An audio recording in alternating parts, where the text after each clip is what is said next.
Okay, so in this module, we're going to be looking at billable expenses. So for example, if you incur expenses on behalf or costs on behalf of any of your clients and you want to bill those on easily, this is how you do it.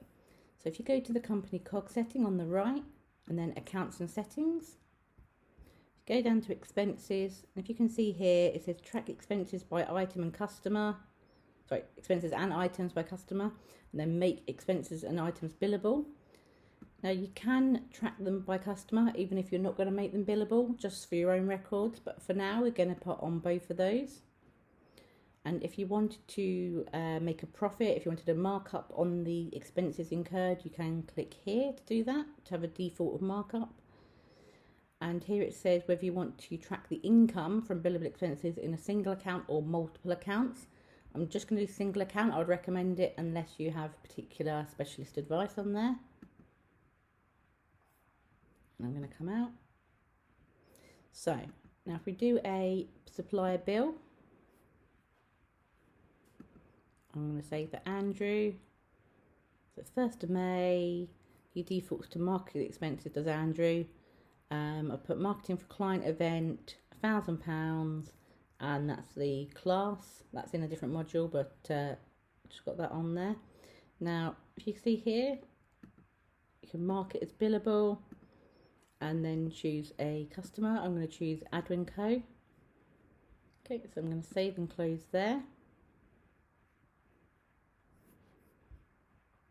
And then next time I do an invoice for Adwin, you can see it comes up on here. Do I want to add the billable expense? Yes, I do.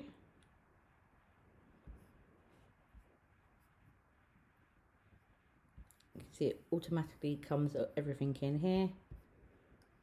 I'm going to save and close.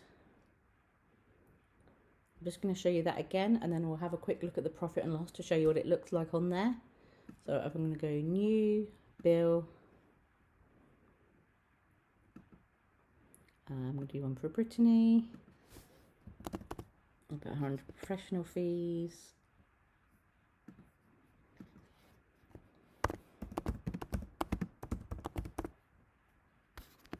And I'm going to say she costs £500. Mark as billable.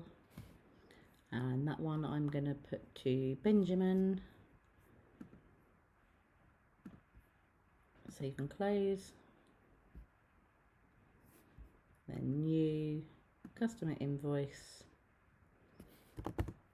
Pop Benjamin on. Automatically comes up there. And I can save and close. Just makes it a bit quicker and keeps it all together. So if you go into reporting and then go into profit and loss,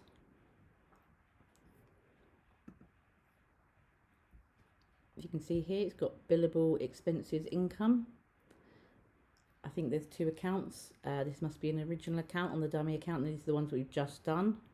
You will only have one when you do it. And if you have chosen markup, it will be in there.